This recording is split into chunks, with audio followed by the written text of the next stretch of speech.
What is the history of quartz crystals? Welcome today to the Wildflower Woo Woo Show.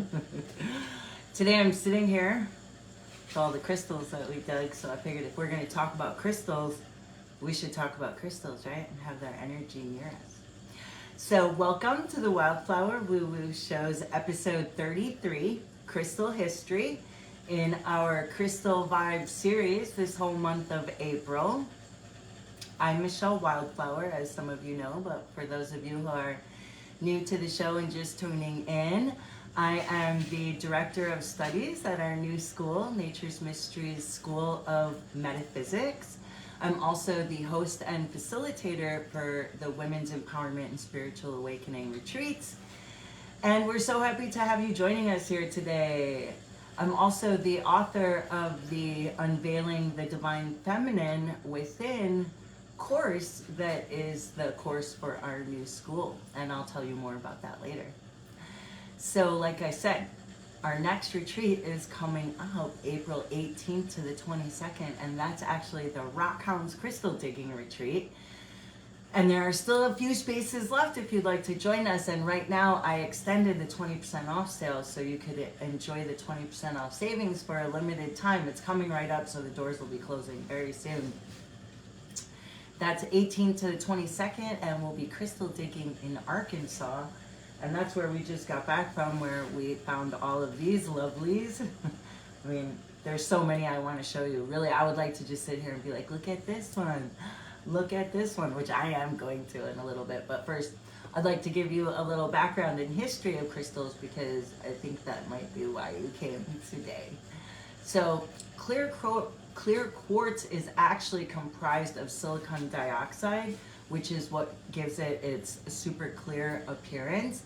It's actually a crystalline form of silica, and they get their name from the German word Quartz. Excuse me, I don't really speak German, so hopefully I'm not butchering that word too bad, which means hard.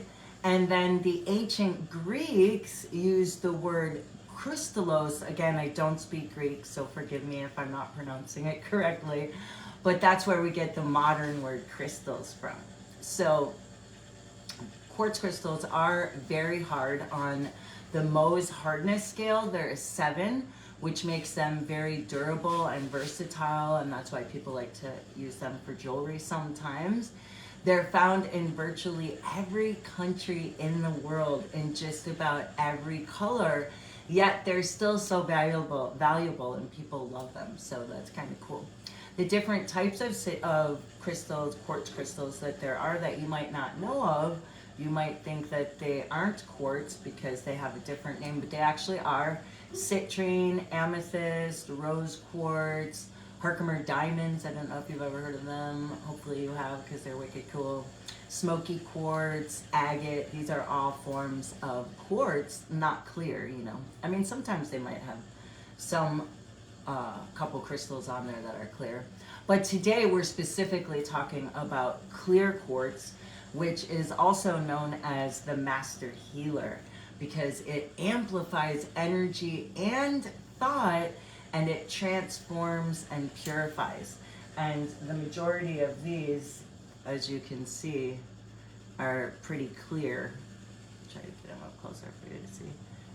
So, and we're gonna have well, I'll get to that later. I just always want to tell you everything all at once, but I'm gonna try to stick to my notes so that I make sure I tell you everything.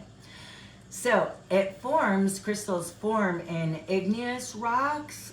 When in igneous rocks, quartz forms when magma cools. It's kind of like water turning into ice. Silicon dioxide will crystallize as it cools, and the slower the cooling process, generally the crystals will grow larger. How cool is that? And quartz that grows from silica-rich water forms in a similar way. So significantly influencing its physical properties, the structure of a crystal has a lot to do with its mechanical, thermal, optical, and electrical behavior. The 7 main crystal systems are tetragonal, orthorhombic, monoclinic, triclinic, hexagonal, and rhombohedral. Clear quartz's structure is hexagonal with 6 sides, each with varying angles, allowing light to pass through it easily. So just as an example, you can see how, and now these came out of the ground just like this. A lot of times when I show these to people, they're like, you cut them like that? I did not cut them. Mother Nature does this all herself, and I could not do anything near as beautiful. So, and yeah, I keep wanting to say it, but I'm going to wait. So, another incredible property of quartz is its ability to vibrate at precise frequencies, which allows them to transmit frequencies with remarkable accuracy. So this is why they're used as a valuable component in transmitting TV and radio signals. Did you know that? Also our thoughts, right? They say that they amplify our thoughts. You know, like if you've ever had a quartz watch or something like that, like it really is a little piece of crystal that's in there. And so as a result, it's found not only in watches, but in everything from clocks, watches, to televisions, GPS devices, any number of those kinds of electronics are using the frequencies of quartz crystals. How cool is that, to transmit their waves? Because of its inherent hardness, it's also a great choice for lenses too, because it's incredibly durable and relatively abundant. So it's often used in microscopes, telescopes, and lasers. And the history of it is very fascinating. Spans thousands of years. All over the world, people have used crystals and have actually thought of them as being, you know, kind of like magical, and appreciating that they have metaphysical properties as well as being very beautiful since ancient times. They were used by the inhabitants of Mesopotamia roughly 7,000 years BCE.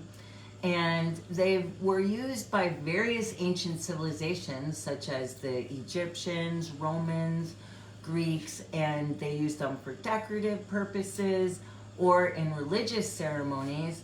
Sometimes they were carved into jewelry or amulets or seals.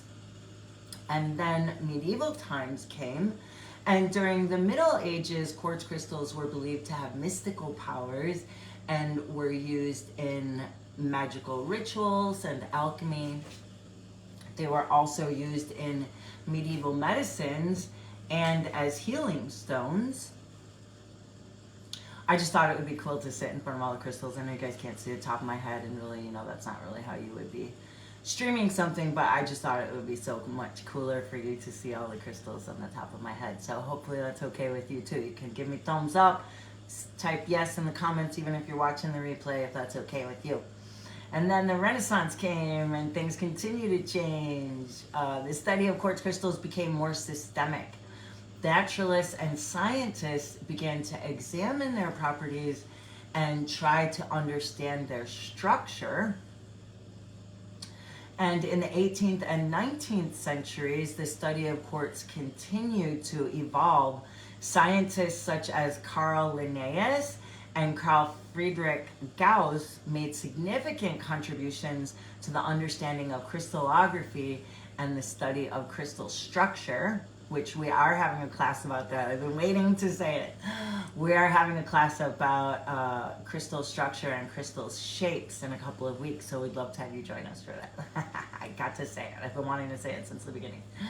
So then in the 20th century, we saw rapid advancements in the use of quartz crystals in technology. So quartz crystals, it's really kind of amazing. They were found to have piezoelectric electricity, which means that they can generate an electric charge when mechanical pressure or stress is applied to them. So I actually have this, I should have brought it for this episode. I'll have it for the next one. But I got it from a show that I was at, and it's a crystal, and on either side of it, there's like little copper magnets, and then no, the magnets aren't copper. It has little magnets, and then they took copper wire and wrapped it around very tight so that it's exerting pressure on the crystal. And when that happens, it causes what's called piezoelectric electricity. And that's like a whole nother show for another episode, subject for another episode. But piezoelectric, okay, this is easy for me to say. Piezoelectricity, there I said it, is very healing, and it has like some like quantum properties to it that I'll have an episode so we can talk about it because it's really cool. The discovery of quartz. This discovery revolutionized the field of electronics. So quartz crystals became essential components in various devices, including watches, radios, televisions, computers, and communication systems. And during World War II, the demand for quartz crystals increased dramatically due to their crucial, I don't know why it's hard for me to say R's today. I mean, I know that Mercury is in retrograde, but I mean, it does mess with communication, so maybe it's messing with my words a little bit today. Like Ash said, if you watched our summit, I like to blame when things mess up on the planet, so I'm going to go with that one. So, during the World War II, the demand for quartz crystals increased dramatically due to their crucial role in radar technology. So quartz crystals were used to stabilize the frequencies of equipment, enabling more accurate detection of enemy aircraft and ships. So, I mean, we have crystals to thank for a lot, right? And then the post-war era sorry, I think the message is that I shouldn't be reading, I should just be speaking from my heart. But some of this history I actually don't know the details of, I just know the general, so I tried to find the specifics for you. So after the war, the electronics industry continued to expand, further driving the demand for quartz crystals. Quartz crystal oscillators became standard components in electronic devices, providing precise timing and frequency control. Then in modern times, they still remain indispensable in numerous electronic applications, including telecommunications, navigating systems, consumer electronics, and scientific instruments. Synthetic quartz crystals are also widely produced to meet the growing demand for high-quality crystals in various industries. Overall, the history of quartz crystals is characterized by their enduring significance in human civilization, from ancient mystical beliefs to their essential role in modern technology. So, now I can talk all about the crystal shapes class. I just wanted to get out my notes first, and then I can speak from my heart. So, we have a couple of crystal classes coming up because I could just talk about them all day, but I don't want to on, certain episodes because they're supposed to be not that long. So, we have a couple classes coming up. One is 5 crystal shapes to meditate with, and the other one is 3 ways that quartz crystals can change your life. So one of them is on the 11th, and the other one is on the 12th. You can sign up for them. Go to our Women's Empowerment and Spiritual Awakening Facebook page, and you can find the events there and sign up for them there. I haven't gotten them on the website because they're so new. But if you'd like to get into the Rockhounds retreat, we suggest that you sign up ASAP. Doors will be closing soon, and there's just a couple of spaces left. Excuse me, these are all-inclusive retreats, so that means that you pay one price and everything's included. So that includes 4 nights lodging, all the fresh vegetarian meals, all the mining. So we'll be visiting 3 different mines. One of them is actually a phantom mine. I wanted to show you some of the cool crystals. Now that I told you the history, I feel like it's okay to show you some of the cool crystals. So this is actually one that my husband found at one of the mines that we'll be visiting. It's a phantom mine. I thought it would be really cool to take you guys to a phantom mine. And this is one that I found there. That one my husband found there. This is one that I found there. And it's really cool because it's almost exactly the same shape and size, not size, but it's almost exactly the same shape.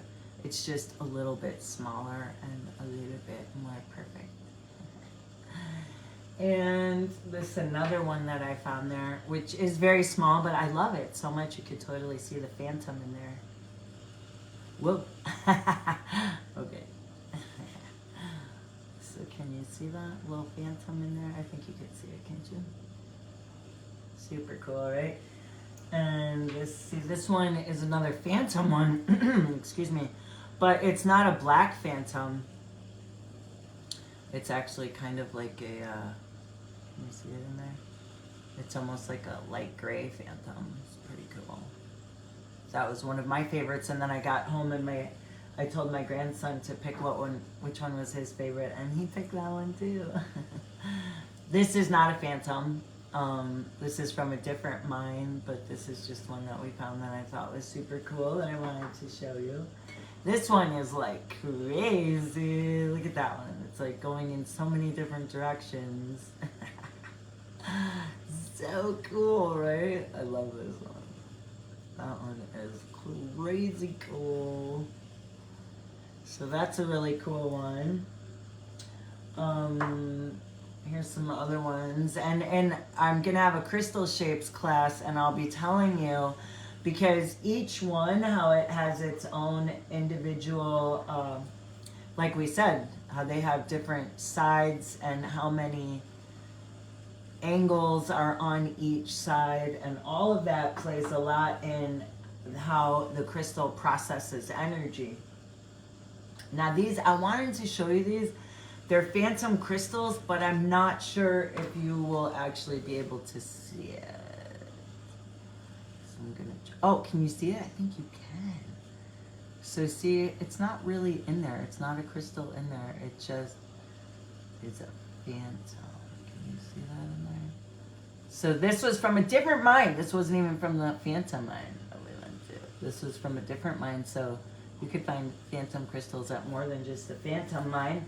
Here's another one I wanted to try to show you, but like I said, I don't know if you really can see them, but I thought it would be really cool if you could, right? Okay, so you gotta get it just right so that you can see the phantom in there. You know, I know that you can see the black, but for you to see that it looks like a crystal structure in there, I think you could see it, right? Pretty cool, huh? So here's another little one, but that's like so clear, right? I know there's just so many here that I could show you. Oh, these are some other ones that I found that, well, first I'll show you this one. So this was like the first one when we got there. This was the first one that I found. It was just laying there in a bunch of mud, like covered, and you could only see like that or something like that, and I pulled it out. I was like, wow, it is so cool. And then this was a different mine that we went to. This was, oh no, this one is the other one that I found. At that one I found that day. Oh no, okay, so that was the first one I found at the last trip. But then another time we went, I found these two, and I just love them because they're like almost the same size, right? And it's almost like one is like gold and one is like silver. And when I teach you about crystal shapes, you'll find something else really cool out about them. And they're just like so cool. So those were two that I found that were super cool. And then I wanted to show you this one. So this was like the second one. So these have been washed, right? We washed these ones. And this one, you know, look at how clear that is. We just washed it. It was filled with clay, which you can kind of see. These ones haven't been washed yet. How they're like filled, they come in clay. A friend of ours calls it Mother Nature's packing. And so this one was like the second one that I found. Yeah, you can see that diamond, can't you? I haven't washed it yet because I'm so used to it. looking like this color that I feel like it might make me a little bit sad if it's real clear and doesn't look like that anymore because I'm so used to it. I'm a little crazy though, in case I think you know that probably, right? So anyway, that little diamond, I know you could see that little diamond on there. I saw it flash in the light. So that little diamond in the front, my buddy, we made a new friend when we were in Arkansas this last time. He owns a rock shop. And he told us that I mean, first of all, he's also going to be doing a workshop at our crystal digging retreat because he's so amazing. I could just listen to him talk forever. He was, okay, as an example, he was showing me, it was in this little glass case and it was black tourmaline on the bottom. And then it had a beautiful little crystal, not exactly like this, but something like that. It was very much higher quality and nicer than that. Right on the very top of it, right? And so he's showing it to me and he says, now see, this tourmaline was formed when there was a lot of radiation happening on the earth, and then about 1 million years went by and the pressure built up and things got really hot, and then it ended up that that little crystal, he said it was very violent, and that little crystal popped up during that time period about 1 million years later. And he's just so fascinating to talk to that I definitely wanted to continue my conversation with him. So he will be coming to the Rock Hounds Crystal Digging Retreat, and where we're digging, he has a rock shop right by there, and I'm just gonna grab them super quick. I got some really cool crystals from him while I was there that I wasn't going to show you because I was just going to show you the ones that we dug. But when we go to his rock shop, he had really cool crystals like this. This is actually a smoky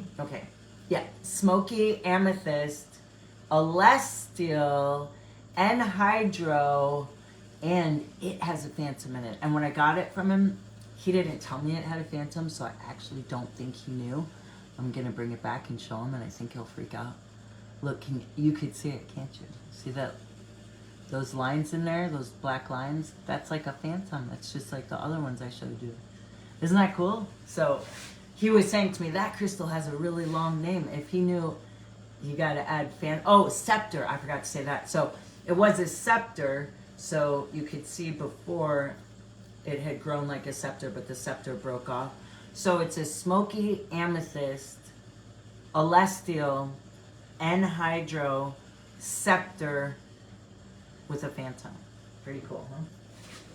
And he's got great prices too. His prices are like insane. Look at this one I got. This is like another phantom from him, and these are not from Arkansas. These are ones that he does the Tucson Gem and Mineral Show, and so these are ones that he brought back. But it's like, I forget what he called it, like a ruby phantom or something like that. Phantoms just like freak me out so bad. I love them so much. And then this is another cool one. This is the last one I'm gonna show you. This is another cool one I got from him. Could you see that rainbow? Did you see it? This has so many rainbows in it. I don't know if you could see them. Try to show them to you.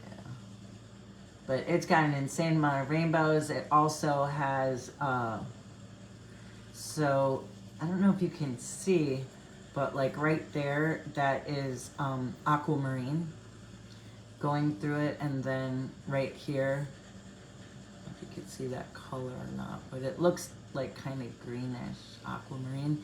And then it's on a quartz crystal, and it also has a little bit of watermelon tourmaline, if you could see that pink there, right?